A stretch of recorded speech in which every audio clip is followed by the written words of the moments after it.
contra deslizamiento y momentos del factor de seguridad contra vuelco.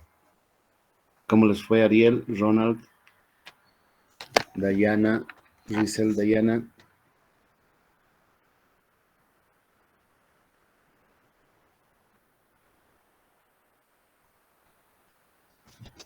Quizá no me escuchan, jóvenes. Se escucha, Inge. Buen día. Ya, buen día. ¿Y Ariel, usted no está en la clase? Ariel Laime.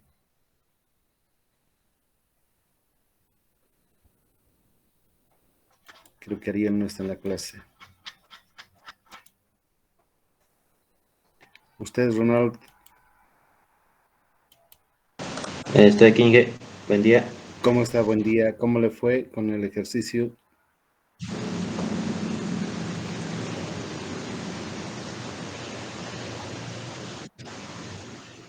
¿Todo bien? No, Inge. ¿Ha tenido dudas? ¿Algo que no haya salido bien, Ronaldo?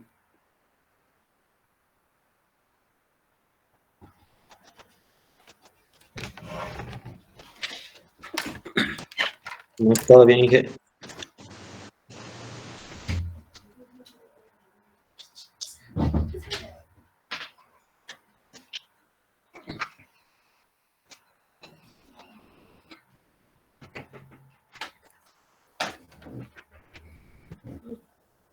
Humberto Campos, ¿todo bien?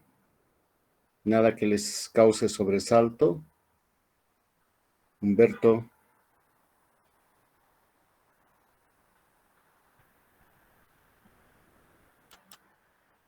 Creo que tampoco es Humberto.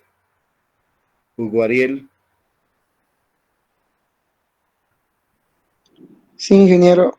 ¿Cómo le ha ido? ¿Ha tenido dificultad?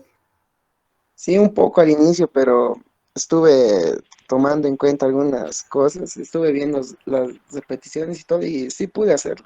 Ah, ya, me alegra escucharle, distinguido joven. ¿Usted, Fausto? ¿Cómo le fue, Fausto? Bien, nomás, Inge. ¿Sí? ¿Todo sin novedad? Sí. Ya. A ver, otras personas que están por aquí. ¿Alguna joven? Daisy, ¿cómo le fue?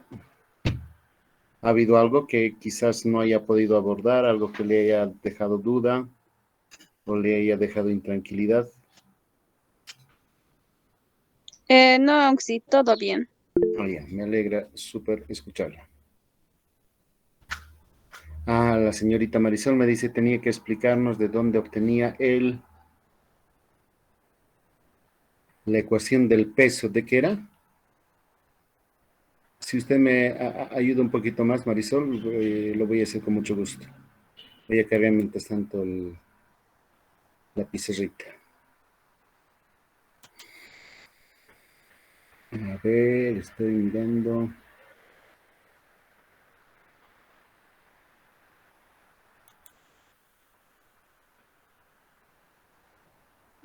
Sí, sí. Voy a habilitar.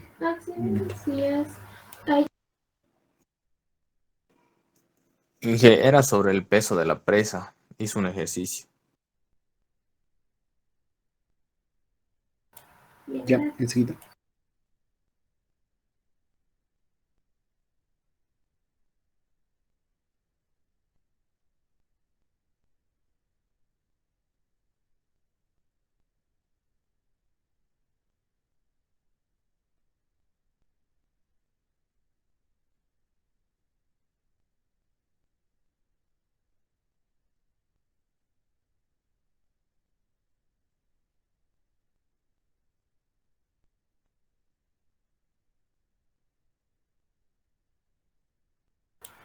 Estoy compartiendo con ustedes, jóvenes. A ver, avísenme si se ve. Se ve, Inge. Sí, ya. Ah, ok. Entonces, yo había propuesto aquí el cálculo de los factores de deslizamiento y de momentos volcadores y... Ah, el empuje era lo que faltaba que les avise. quiera. Si ustedes me ayudan, yo lo voy a hacer. Sí, ingeniero, creo que ese término de fuerza de empuje falta explicar. Ya. Entonces, esta fuerza de empuje lo escribiremos. O no, voy a habilitar una nueva que corresponde al día de hoy. Capítulo 2. Continuación. Voy a traerme la figurita.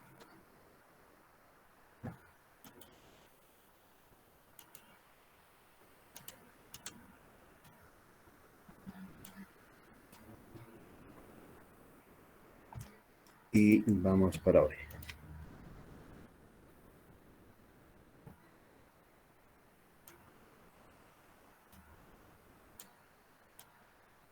Diremos.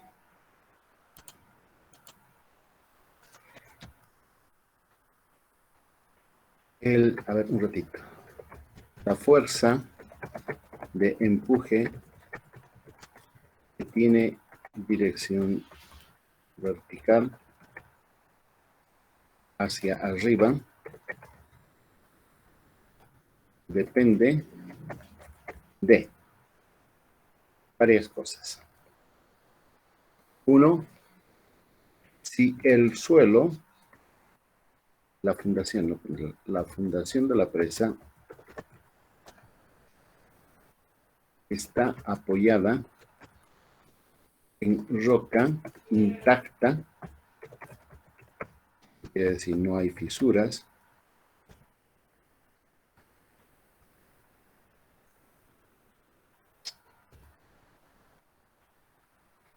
no existen fisuras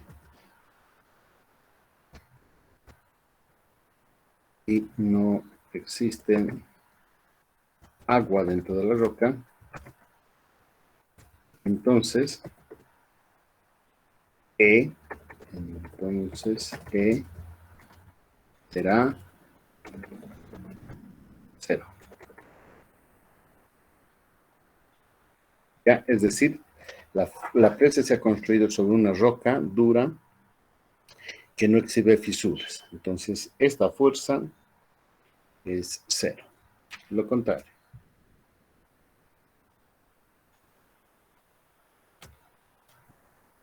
Si está construida sobre el lecho del río, arenas, gravas, o sobre roca meteorizada, es decir, con fisuras, fallas que permitan la presencia de agua, entonces debe incluírsela en el cálculo.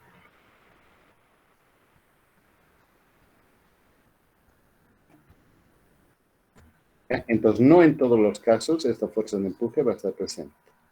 Esto también pasa en las fundaciones. Por ejemplo, en una ciudad como Cochabamba, en el centro de la ciudad, por ejemplo, el nivel freático, el nivel del agua en el subsuelo, está a más o menos unos 4, 5, tal vez 6 metros de profundidad. En esta época en que ha llovido durante los meses pasados, ha caído agua en la cordillera, el agua poco a poco ha ido infiltrándose a través del suelo y ha aparecido en la ciudad. Entonces es probable de esos 4 o 5 metros que yo les digo, tal vez haya subido y esté a 3, quizás en algunos lugares a 2 metros. Entonces, en lugar de apoyarse las zapatas de los edificios, las losas de fundación, en suelo seco se está apoyando en suelo arenoso que queda saturado con agua. Entonces, ustedes al tiro se van a dar cuenta que eso no siempre va a ser favorable para la fundación. Entonces, hay que considerar ese aspecto incluso negativo algunas veces y tomar en cuenta de que esta fuerza de empuje va a estar trabajando contra el peso del edificio. Entonces, cuando ustedes lleven la materia de mecánica de suelos, toda la rama de geotecnia, ustedes van a poder calcular lo favorable y en algunas veces desfavorable de esta presencia. Esta fuerza de empuje no la vamos a ver en este momento, sino la vamos a ver en el subsiguiente subíndice. ¿Ya? Necesito algo para que usted, si tal vez la podamos incluir en el cálculo. A ver, esta fuerza de empuje, no obstante lo diré, esta fuerza de empuje también se llama fuerza de Arquímedes, se llama también fuerza de flotación. En inglés le llaman, fuerza buoyante, llaman buoyante. La españolización viene del francés, ha pasado al inglés como buoyant. Sí. Si nos retomamos, se escribe así. Entonces es la misma. Será estudiada en el subsiguiente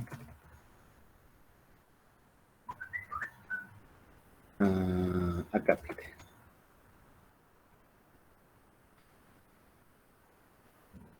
Esto lo vamos a dejar pendiente entonces, pero no quiero dejar de colocar acá su presencia, que juega a veces a favor y otras en contra.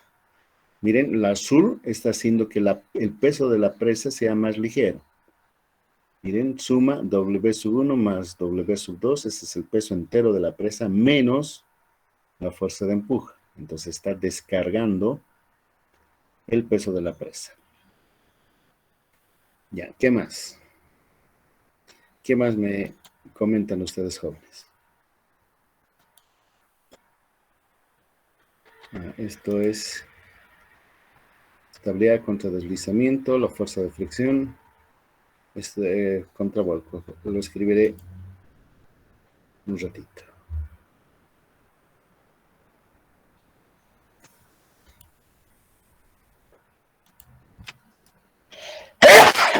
Perdón. Estabilidad contra vuelco.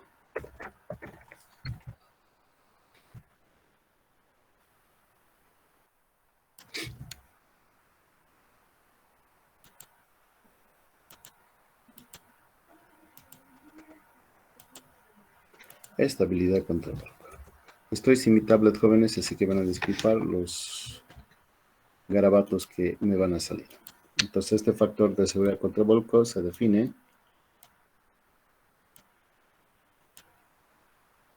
contra vuelco como el cociente,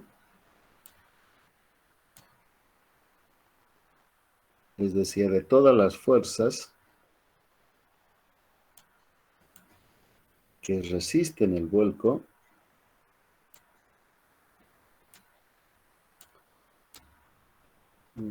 qué difícil es escribir.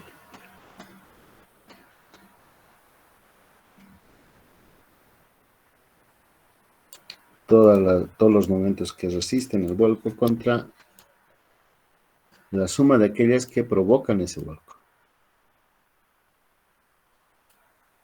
Volcadoras.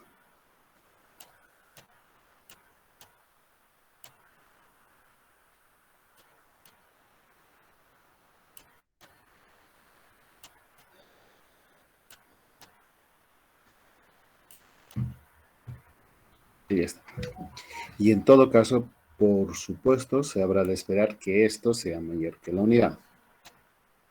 Porque si resulta igual a la unidad, basta que uno de ustedes sople para que toda la presa se vuelque. Entonces las resistentes tienen que ser mayores que las volcadoras. ¿Cuán más grandes deben ser? Podrían ser 2 veces más grande, 3 veces más grande, y conforme más sea ese número, más segura la presa estará contra este evento. Sin embargo, ya decíamos, si acaso la hacemos muy segura, quizás innecesariamente estemos invirtiendo dinero en que tenga dimensiones portentosas. Entonces debemos equilibrar la seguridad de la presa y todas las obras que quedan aguas abajo, comparándolas con la inversión que se va a hacer. Si es un embalsamiento para proveer agua, agua para riego a una zona agrícola, Si acaso tuviésemos un contratiempo en la presa, podríamos excusarnos y tolerar, digamos, de que hay una falla en la presa, a condición de que ella no haya sido muy cara. Pero si hay una población, viviendas, infraestructura cara ahí abajo, entonces este factor de seguridad también tiene que ser más alto para lidiar o brindar seguridad a estas obras. Vamos entonces a escribamos. El factor de seguridad contravuelco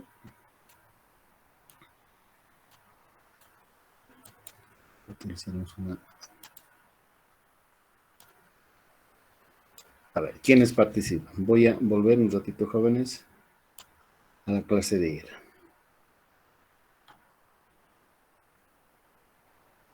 En relación a este punto amarillo que he colocado aquí, hay algunas que están jugando a favor y en contra. Quienes están jugando en contra es esta R sub 1. Esta fuerza R sub 1, y como está en dirección de las verticales, le pondré Z, ¿ya? Z va a ser el eje, un color que, pues ahí, voy a decir que Z, ahí es el eje vertical. Entonces el brazo de palanca de R sub 1 con respecto a este punto que está acá, le voy a llamar Z sub 1. Entonces vamos a tener, voy a volver, las que están perturbando va a ser R sub 1 en módulo, por supuesto, multiplicado por el brazo de palanca que le hace girar en sentido desfavorable para nosotros. La están haciendo girar, miren, hacia la derecha, la está volcando. Otra que también está actuando en contra es la componente horizontal de R2. R2 tiene una componente horizontal y su brazo de palanca con respecto a este punto extremo amarillo va a ser Z también. Entonces voy a escribir, va a ser más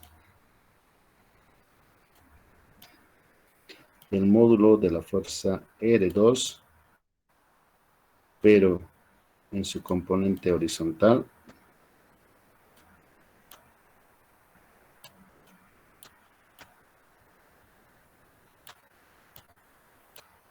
multiplicado por el brazo de palanca que ella tiene con respecto al punto dicho. Ese va a ser Z2. Ahí. Volveremos a la figurita. Ya, ¿qué otra fuerza está induciendo momentos en dirección de extrogiro?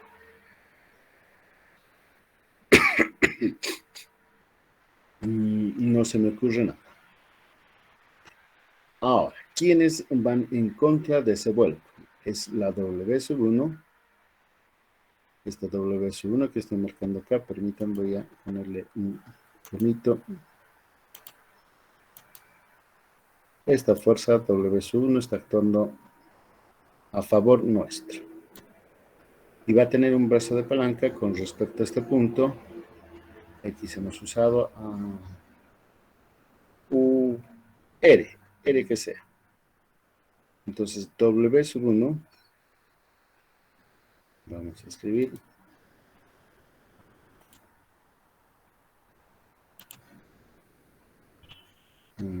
Esto le vamos a poner con W, vamos a poner W sub 1 es el peso parcial de la presa en su parante vertical por R sub 1.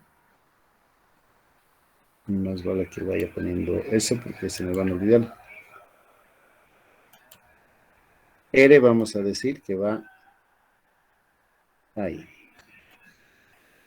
Entonces, R sub 1 es la distancia desde el amarillo hasta justo la fuerza W sub 1 actuando. Es decir, un medio de esta distancia W.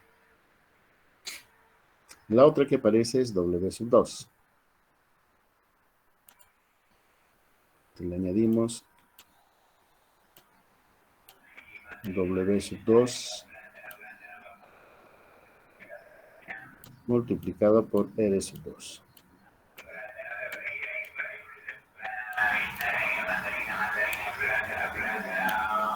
A eso hay que añadirle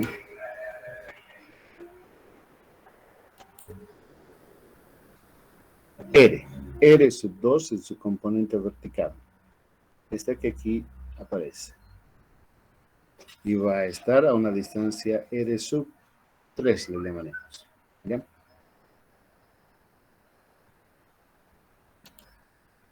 Más la componente vertical de la fuerza de empuje, digo, de la fuerza resultante de las presiones actuando en dirección vertical.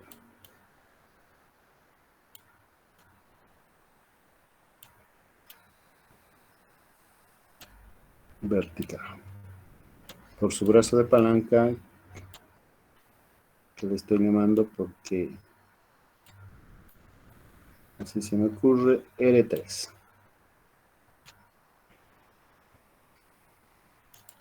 Seguiremos mirando. Entonces, hemos conseguido R2, R1, las dos Ws, y deberíamos añadirle la fuerza que está en contra. Entonces, acá voy a incluir en un color, este quizás. Aquí debería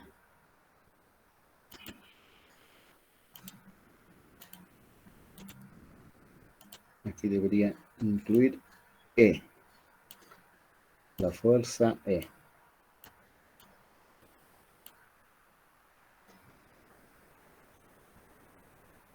Esta está desestabilizando, va en contra del movimiento. Miren, este está yendo hacia la izquierda y este está yendo a la derecha. E juega en contra nuestra. Vamos a incluirle un rojo opuesto más E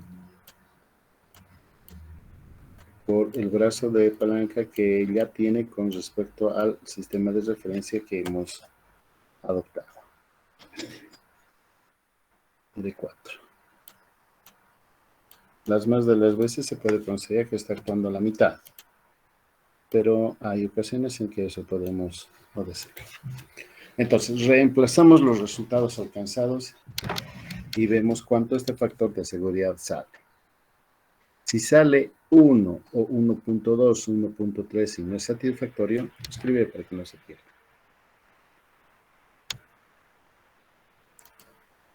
Si este valor saliere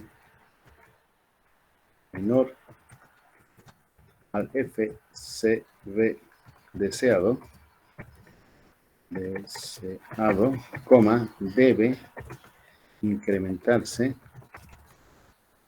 las dimensiones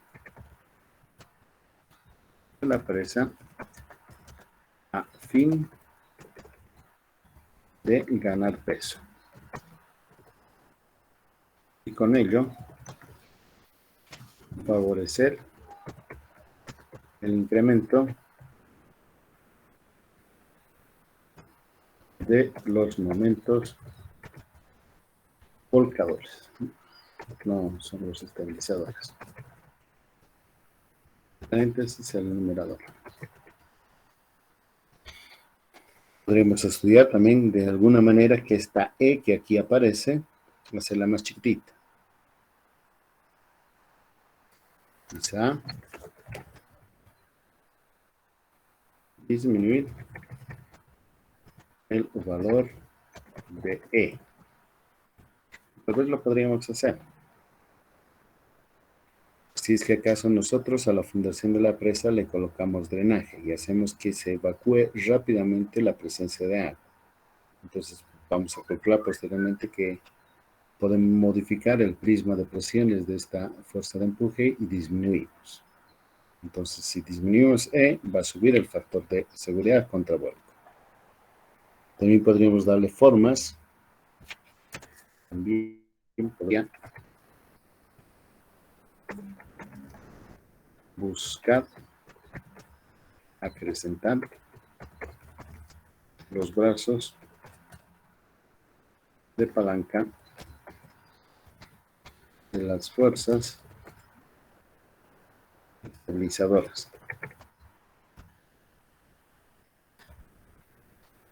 A través de modificar la geometría de la presa. Con un poquito de ingenio nosotros podemos modificar la forma de la presa, no como la que hemos dibujado, sino quizás hacer que con hormigón armado, con etcétera, disponer que ese punto E sea como el talón, esté relativamente más alejado, entonces tal vez se mejore. Ok, preguntas jóvenes para pasar a otro tema.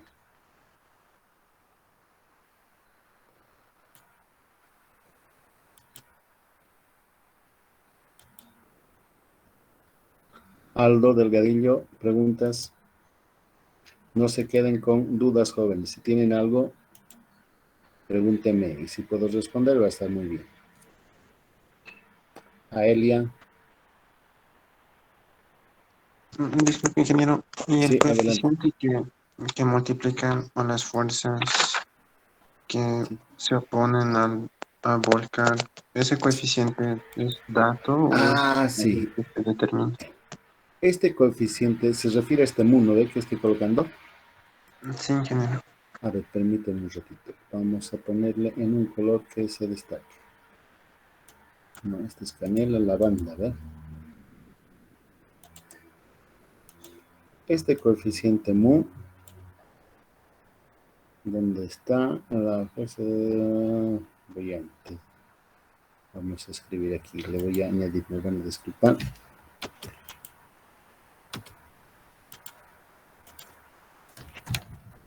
Acá. Voy a colocar nota.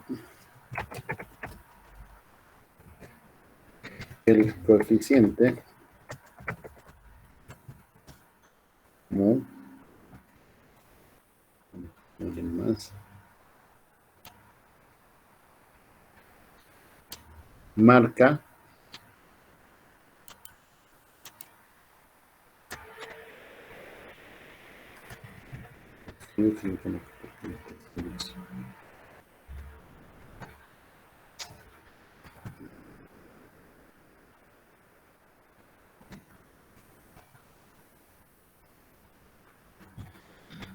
describe, no, representa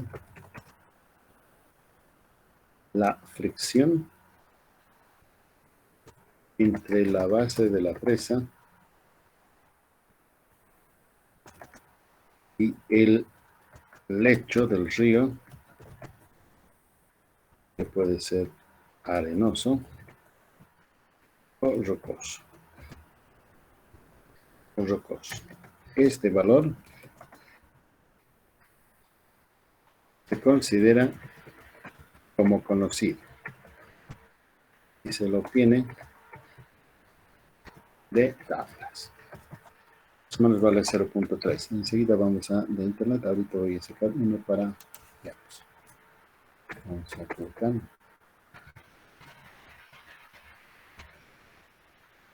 Hormigón.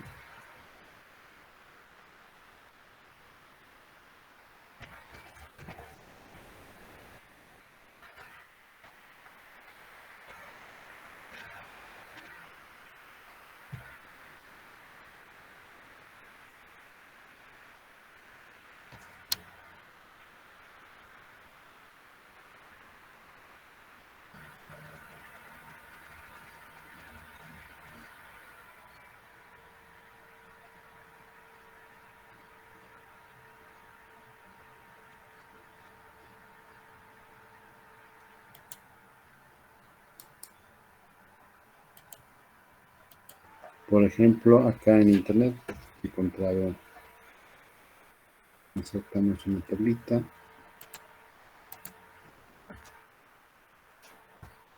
Ahí está. Miren, acero sobre acero. Es decir, uno de ellos, el acero de abajo, está quieto y el de arriba se está deslizando. Hay un coeficiente de fricción estático y hay uno cinemático, es decir, cuando ellos están en movimiento.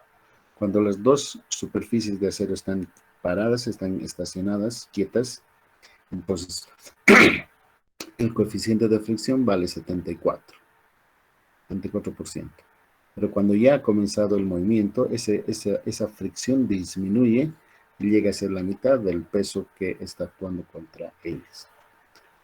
Cuero sobre roble, neumático de auto sobre concreto, miren, es alto. Cuando está mojado, disminuye, por eso patinan los autos. Ya, voy a seguir buscando para lo que nos compete.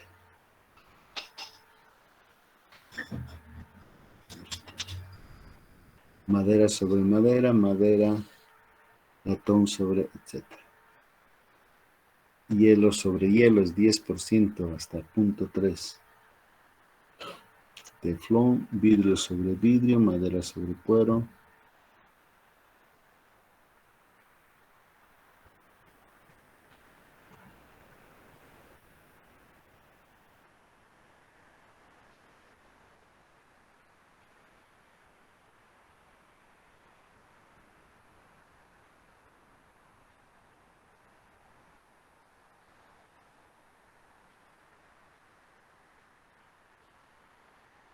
Aquí hay una tablita de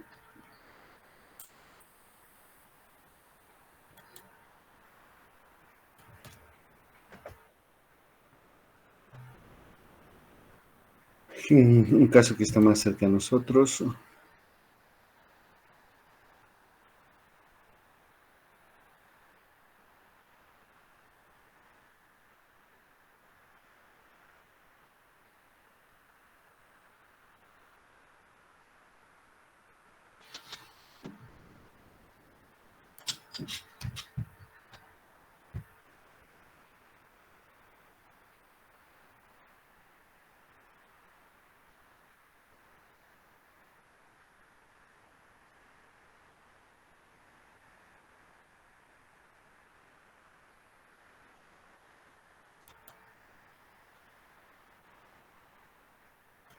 Hay un libro que lo van a ver seguramente los que toman la rama de hidráulica, que se llama Diseño de Presas Pequeñas, editado es una norma de los Estados Unidos, donde tiene muchas cosas sobre presas, por supuesto, y entre otras cosas está esto que les señalo. Esto que está...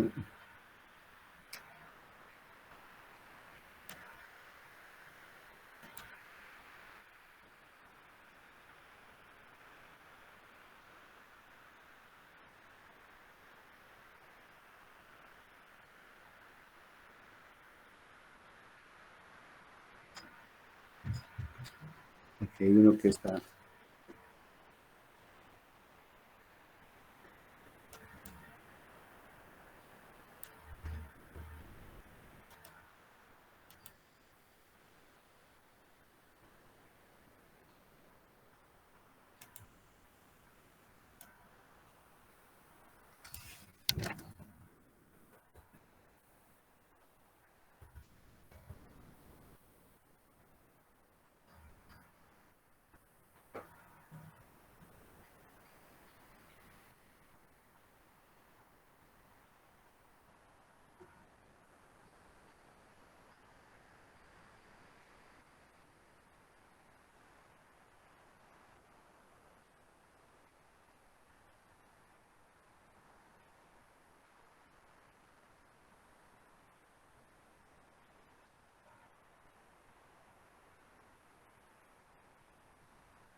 Ok, ustedes lo van a buscar, jóvenes. ¿Ya? En todo caso es dato.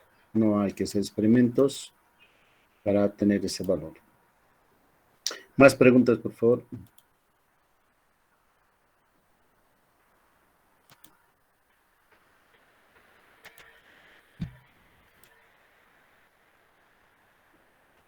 Ok, colocaremos otro subtítulo. Inge, buen día. Sí, adelante, Adán, buen día. Inge, tengo una duda y Adelante. he estado siempre con la curiosidad, ingeniero. Ese modelo que usted dibuja de las presas, en todos es la misma secuencia, ingeniero. O sea, Mm, tiene la misma forma, o sea, todas las presas de la construcción. no, mi estimado Dan. Lo primero que hay que distinguir son los tipos de presa. Hay algunas presas, las más antiguas probablemente, que han sido construidas de piedra y cal, es decir, el yeso que nosotros conocemos. Recuerda el proceso de anilevado de materiales de construcción.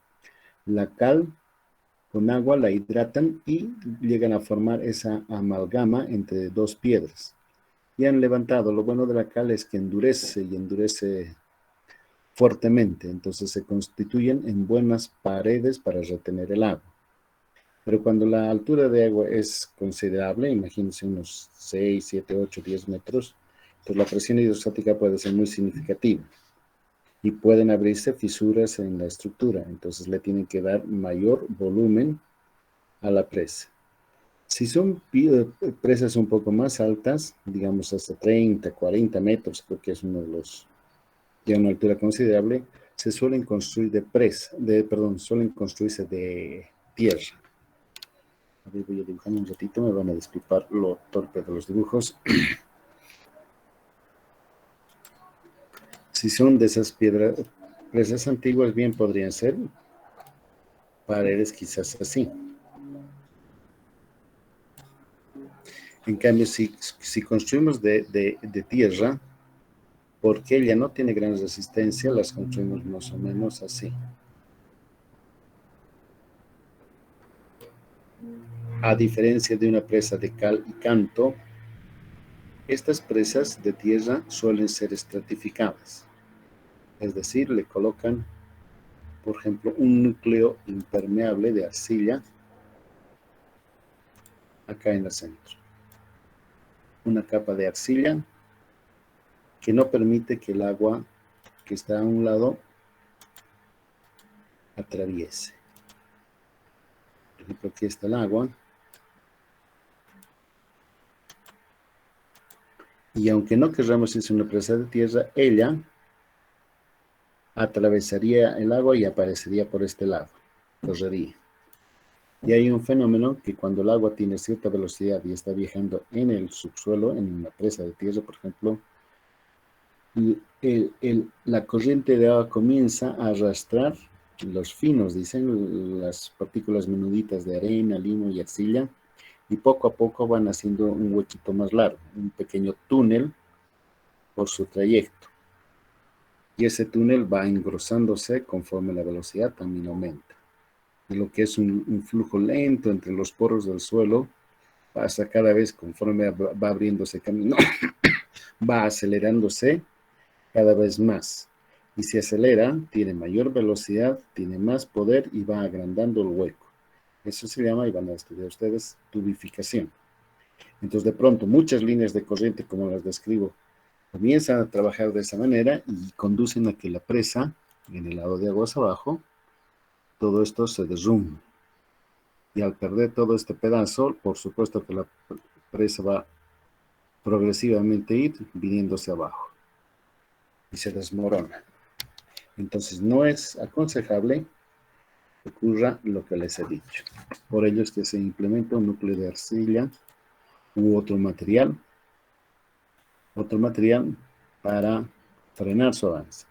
Por ejemplo, vienen acá y terminan aquí las líneas de corriente. Estoy dibujando medio maluco, pero así. Y para evacuar esta agua que siempre va a estar en el faldón de aguas arriba,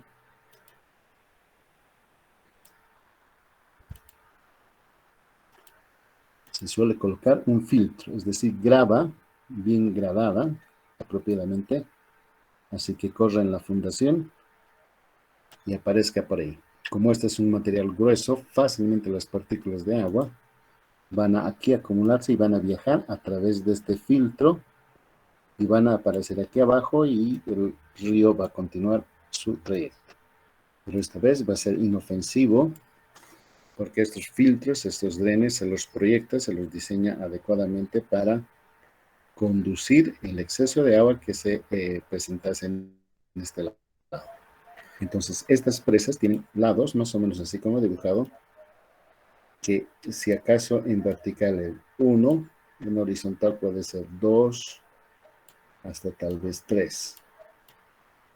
Por lo que ven, son presas tendidas. En cambio, estas otras podrían ser esbeltas. Cuando se diseñan las presas de concreto, que son autoportantes como la que hemos mirado, se prefiere tener el paramento de aguas arriba, vertical, más o menos como el esquema que yo he planteado, así. Un poquito así. Una parte de ella está la fundación está dentro del lecho, sí. Pero las presas también bajo otros criterios les diseñan un poco vertical y luego le hacen ligeramente inclinada, 15 grados, por ejemplo, 20 grados. Y ahí tienen el coronamiento y la presa, el cuerpo de la presa. Pero más o menos el patrón que yo les he dicho. Las otras, que son de un diseño estructural más complicado, son las presas en arco. Si estas son de geometría más o menos fácil de entender, estas otras son más complicadas. Son un arco delgado. Miren, este es un arco que debe tener unos 40, un metro tal vez de espesor. Y se extienden, a ver si puedo dibujar, así. Es así. Estoy viendo de arriba. La montaña está en sus apoyos, en sus apoyos laterales está acá, el fondo y el otro apoyo. Y estas represas tienen este arco de forma parabólica.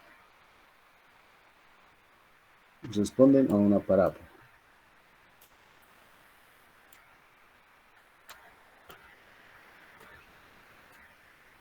Pero estas no tienen acero. En todo su cuerpo no hay acero, pero son delgadas, son cáscaras, en realidad se les llama cáscaras en la jerga de los estructuristas. La particularidad de la forma que tienen es que con esa ecuación no existen tensiones cortantes dentro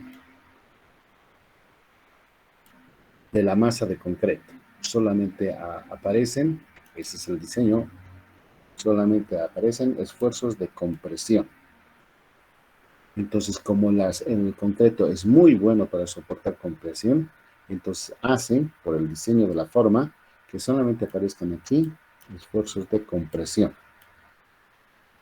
Todo se está comprimiendo y, como les decía, el concreto es muy bueno para ello. Para soportar esfuerzos de tracción, no, negativo. Esfuerzos de tracción, de esfuerzos cortantes, el concreto es del orden de más o menos de los 20 kilogramos fuerza por centímetro cuadrado. Tiene, pero no es suficiente. Entonces le dan justamente este diseño, esta forma, a fin de que sea mínima la presencia de tensiones de corte. No lleva cero, pero la condición es que, por la forma de cómo trabaja estructuralmente estas presas en arco, toda la presión que el agua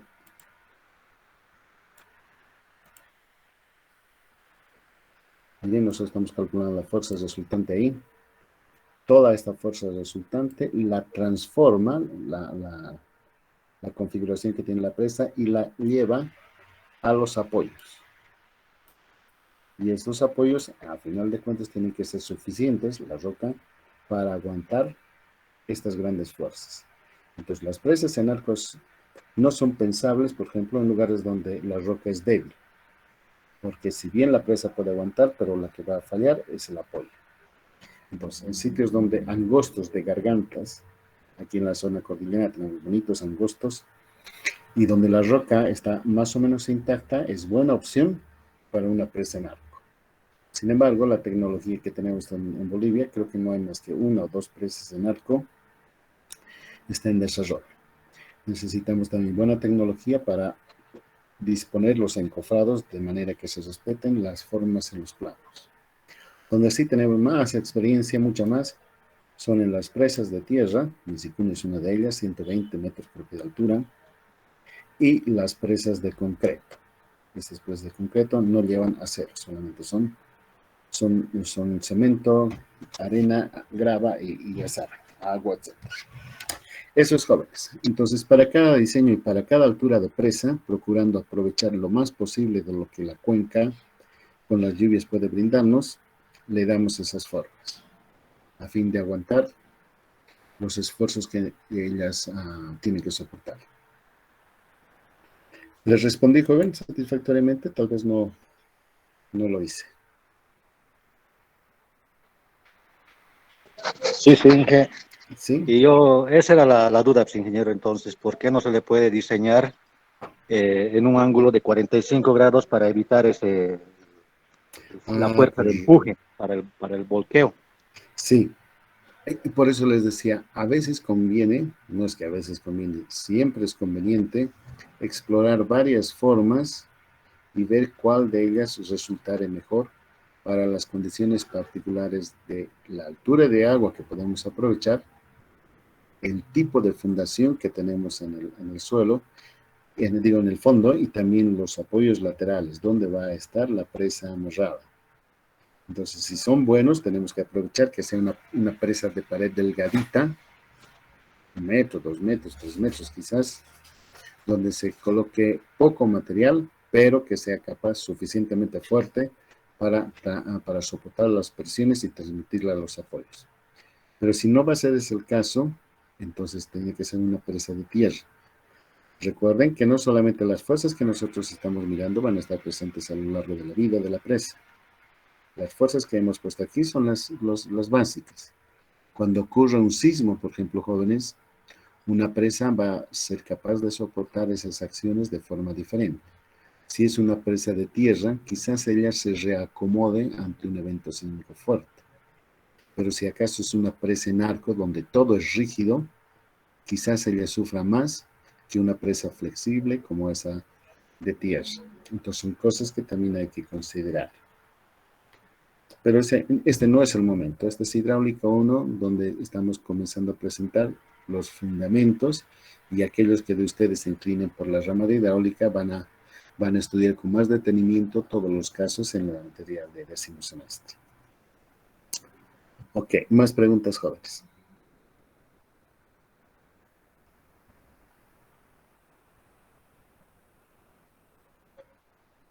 Otro de los temas interesantes en esto es, por ejemplo, permítame, no vamos a alcanzar para lo que quería.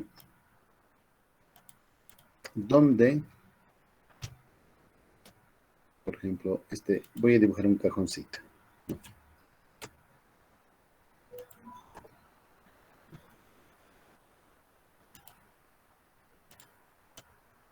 Imaginen que esta es la presa, el nivel del agua.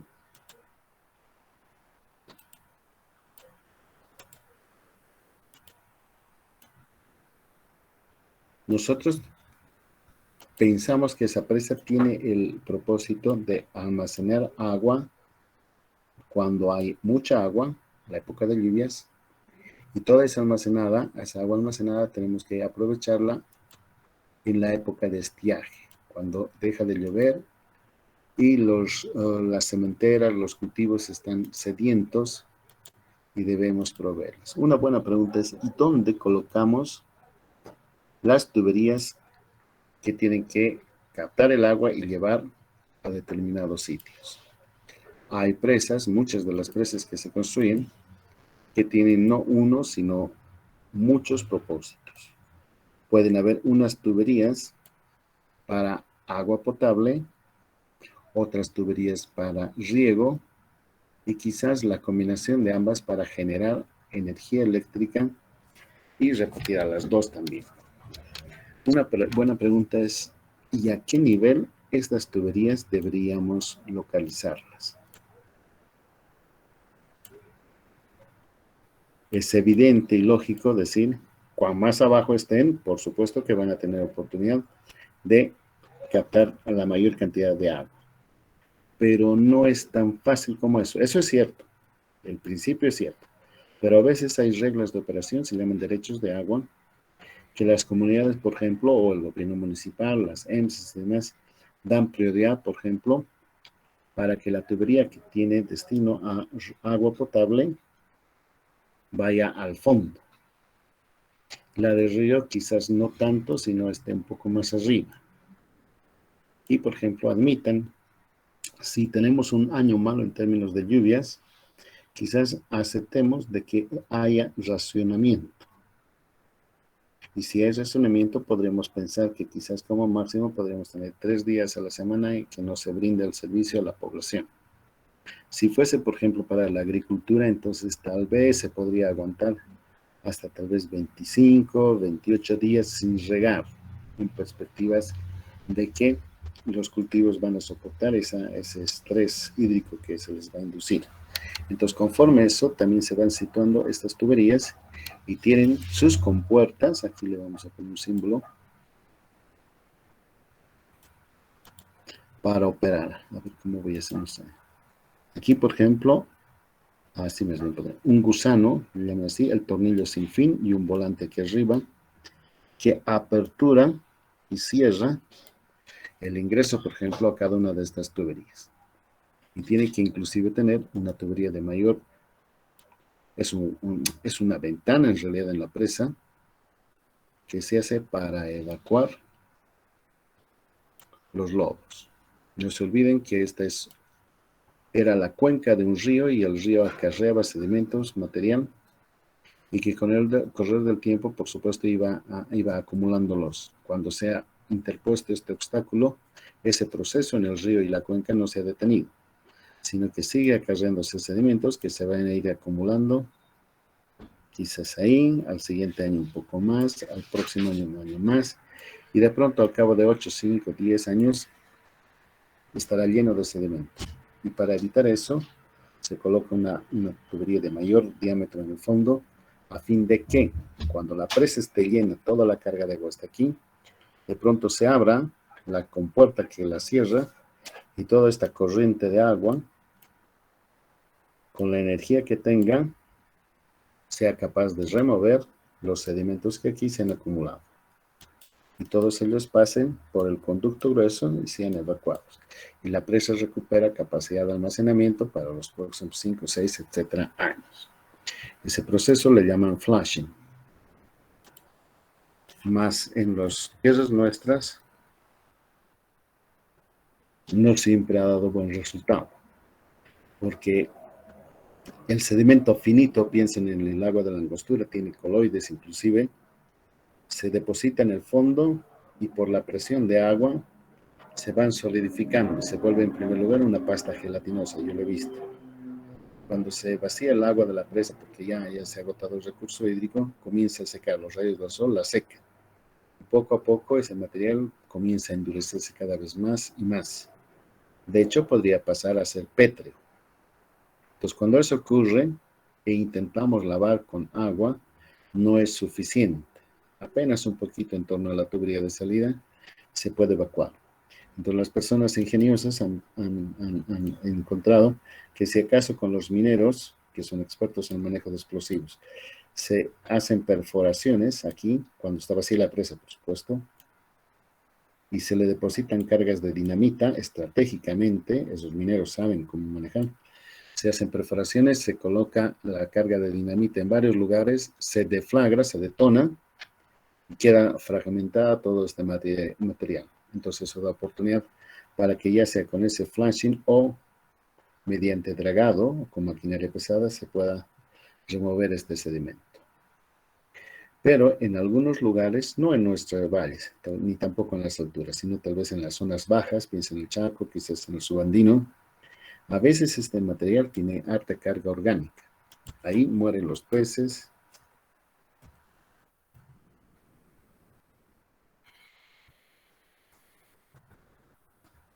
Los esqueletos de los peces, las deyecciones de los peces, vegetales que han fallecido y que poco a poco se van acumulando, entonces tienen nitrógeno, son ricos en materia orgánica.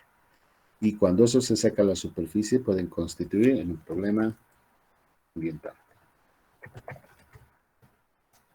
Algunos dicen que por la riqueza de nitratos que tiene, bien podría servir para la agricultura como abono. Sí, podría ser. Pero si acaso esta presa, por ejemplo, le han llegado como los ríos de La Paz, ríos que además de traer sedimento llevan pepitas de oro y hay beneficio de oro, le echan mercurio, le echan metales pesados, etcétera, entonces puede inclusive contaminar los terrenos contiguos. Entonces, en esta temática de jóvenes de presa hay mucho que cortar y ustedes van a ir aprendiendo poco a poco, pero ya tengan los antecedentes. Lo que están aprendiendo ustedes aquí son los rudimentos, pero ya que les encaminan dentro de la profesión. ¿Qué más comentar, jóvenes?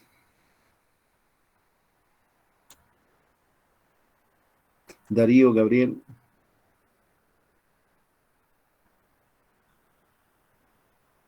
Disculpe, ingeniero. Sí, adelante, Luis. ¿Es posible poner un filtro en la toma de agua de la represa para evitar que aparezcan esos sedimentos? Sí, de hecho sí. Hay algunos, es que depende de cada uno de los casos, ¿no ven? Hay algunas obras de toma, permítame que dibuje. Son bien ingeniosas las personas. Mire, en lugar de tener esas tomas como ahí he dibujado, hay unas tomas. A ver, lo voy a correr esto para que quede mejor.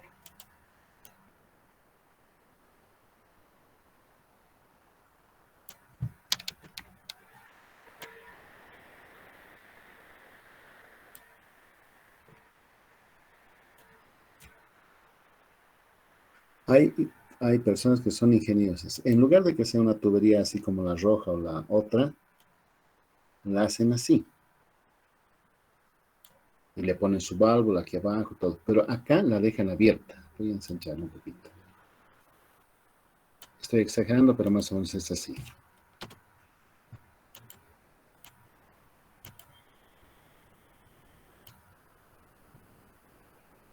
Ahí, queda abierta a la superficie. Las hacen de concreto o a veces las de metal. Entonces, el nivel del agua, esta vez entra así.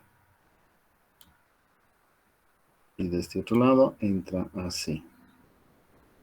Entra así, la corriente de agua. Entonces aquí se acumula el agua y pues se va a donde queremos. La ventaja es que como esta es agua casi detenida, entonces todo lo que estaba acá como carga, como sedimentos en el agua, flotando, se van al fondo, pero aquí queda agua limpia, agua clara. Quizás haya hojitas, paja por el viento que ingresan acá. Entonces es la oportunidad de captar agua con mejores condiciones de turbidez desfavorable. A estar captando aguas desde el fondo, donde sí hay presencia de limos, algunos sedimentos, etcétera. Y como decía el joven Luis, estamos forzados a poner una rejilla de protección, filtrar, etcétera. E inclusive quizás, dependiendo de cómo sea la cuenca, aquí abajo tengamos que construir un desarenador para dar oportunidad a que los sedimentos que el agua captaba sean depositados en el fondo y pase el agua limpia. Ya, a este tipo de obras de toma que aquí he dibujado, le llaman los ingleses, los de habla hispana, Morning Glory. No sé por qué le llaman.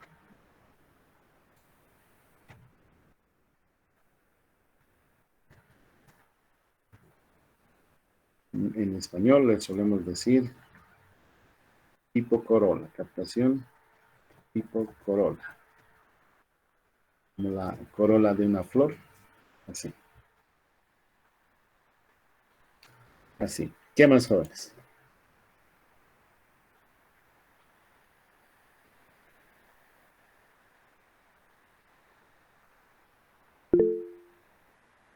Adelante, por favor, joven. Inge, y en las represas de la Angostura es solo para riego se usa, ¿no? El agua. Sí. Si no estoy mal informado, jóvenes, esas represas se han hecho por los años 30 al 38, me parece 36.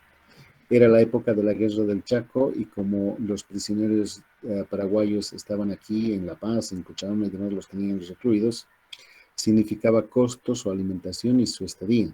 Entonces les dijeron, ustedes van a contribuir para Bolivia y comenzaron a trabajar en esa represa bajo la dirección de ingenieros mexicanos. Entonces construyeron esa represa represando el agua del río Sulti, que viene de Punata, de Clisa, etcétera, baja desde la Rinconada, a fin de regar todo el valle bajo de Cochabamba.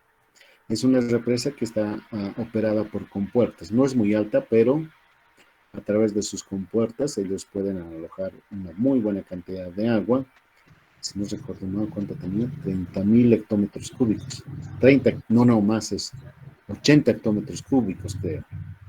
Entonces, es una represa que hasta el presente da, miren, van a tener 100 años, da oportunidad para que regulemos el agua de riego para el Valle Bajo, pero cada vez es menos la extensión agrícola en el Valle de Cochabamba, se está reduciendo, la ciudad crece a costa de las áreas agrícolas, solamente para agua.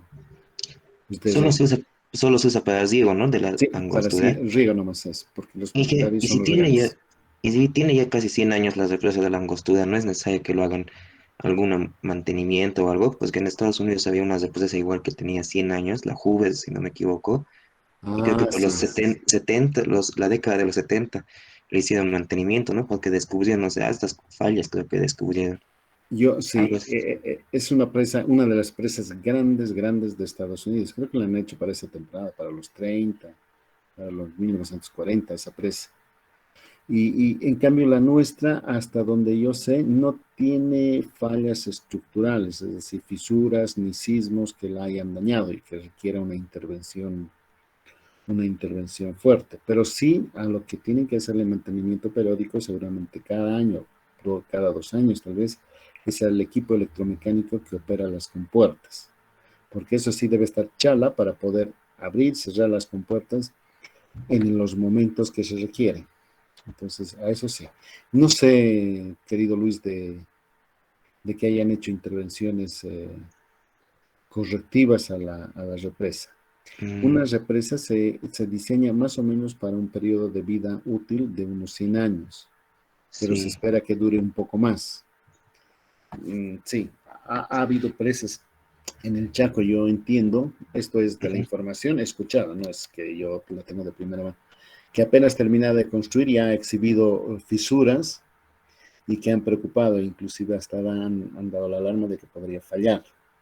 Sí, en Estados Unidos igual hubo, no sé qué presa en Montana, creo que era una presa que no la inauguraron y a los 2 o 3 años y ya tenía problemas. Sí, es cierto eso. Y eso tal vez sea por falta de estudios a fin de ahorrar plata. Miren, yo creo que para el caso de presas no hay que escatimar esfuerzos y dinero para realizar todos los ensayos, todos los análisis que se requieren. Porque una vez que se construya, es poco probable que podamos corregir las fallas que se hayan tenido. Y va a durar tanto tiempo. Entonces, vale la pena invertir, ¿qué les digo? $1 millón más en hacer buenos estudios y luego despreocuparse. A tener que estar intentando corregir lo que quizás no se puede ya corregir. Como en todo, ¿no? Claro. Y en la de Misikuni es para consumo, ¿no? De ahí es de donde Ah, ya. consumimos el agua. Sí, Misikuni es un proyecto múltiple, dicen, porque es para agua potable para la ciudad y para Quillacollo y para Sacar, etcétera, pero también para la agricultura. Pero actualmente está ya generando energía eléctrica. Es decir, desde la montaña, desde el embalse, atraviesa con túnel el agua y aparece a este lado, hacia la ciudad. Entonces hay una linda caída desde los 3.600, me parece, hasta los 2.800 que toda esa cantidad de agua cae por una tubería y aprovechan para hacer generar energía eléctrica. Y una vez que ha pasado por las turbinas, el agua ya está lista. Una cierta cantidad se viene para agua potable y la otra cantidad se va para riego. Entonces, darle utilidad a esa agua. Tardaron en construir, ¿no? Misikuni. Sí, como bolivianos helados, pues que somos. Siempre hemos sido tardones, mil problemas, etcétera. No nos poníamos de acuerdo, tampoco había plata, así que así son nuestros proyectos. Oh, súper interesante. Sí, ojalá que sean hidráulicos jóvenes para que ayuden a nuestro país, impulsen este país, ahora sobre todo con los cambios climáticos que también inciden. Antes, por ejemplo, en base a datos históricos de 30, 40 años, se diseñaban qué altura una presa debería tener. Esa altura de agua queda definida por cuánto llueve. Si llueve mucho en una cuenca, entonces podemos almacenar más cantidad de agua y dar mejor servicio. Pero si la presa, la cuenca es una cuenca donde llueve poco, la altura de la presa también va a ser así pequeña. Si eso Dijeron, era posible. Sí, dijeron adelante. que ya tenemos agua, ¿no? Para todo el año en Misicuni. Sí, ha sido un buen año. Yo recuerdo ya comenzó a llover desde diciembre, ¿no? Diciembre, enero, febrero ha estado lloviendo formalmente. Hasta marzo han sido las lluvias y ahí arriba llueve mucho más de lo que llueve aquí. Aquí en el Valle de Cochabamba llueve como 400, 500 milímetros al año. Medio metro se acumularía si no hubiera evaporación. Wow. Pero ahí arriba llueve casi 1500, 1200, 1100, 1300 milímetros. Entonces seguramente ya debe estar a full la presa y todas las presas de ahí arriba. Y de Misicuni, ¿cuáles son sus ríos que afluyen después por el agua de lluvia que está en la Es, presa?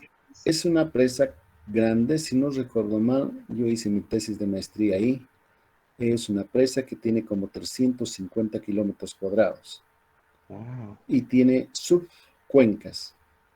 Entonces el río principal es el río Misicuni, pero ese río Misicuni drena a otros. Si no recuerdo mal, se llama río Cuatro Esquinas, Templo y otras quebradas que bajan de Escalerani, de Saitucocha, de varias. Es grandecita la cuenca. Entonces hay la expectativa de que no va a faltar agüita. Y más Claro. los proyectos, hay unos proyectos que intentan de otras cuencas vecinas transferir el agua que en ellas hay y llevarlas a Misicuni. Pero eso yo creo que va a ser con el correr del tiempo, conforme haya o no haya agua. Había un problema, si no me equivoco, que no querían de Misicuni, ¿no? El agua, sino de Escalerani. Me hizo recuerdo, ¿no? Mencionan el río. Sí, solo que la cuenca de Escalerani es pequeñita, muy pequeñita si la comparamos con la de Misicuni. Escalerani está enclavada en las alturas, entre los picos de los cerros. Entonces su vaso, su cuenquita de la presa de Escalerani no es grande y ella tiene agua por lo que llueve. En cambio, Misicuni tiene agua por todo lo que llueve sobre la cuenca, pero también hay bofedales, donde el agua subterránea aflora como vertientes, pequeños vertientes, y ayudan a formar el caudal del río Misicuni. Y Wow, qué también interesante. la nieve, ¿no ve? Cae nieve ahí, se Sí. derrite, al cabo de un par de días ya otra vez es agua que escurre. Pues que está la cordillera del Tunay cerca, ¿no? De Misicuni. Sí, está, en realidad es parte de la cordillera del Ah, Tunari ahí. Sí, súper interesante. sí. Van a estudiar, si no lo han hecho en hidrología, van a tener ocasión en obras hidráulicas 1, de ver con más detenimiento las obras. Y después en la última materia del 10º semestre van a estudiar con detenimiento procesos constructivos, metodologías, inyecciones a la roca que se tiene que hacer, estudios sísmicos. Es apasionante el tema.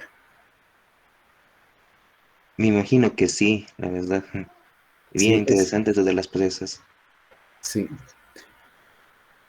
¿Qué más comentarios, jóvenes?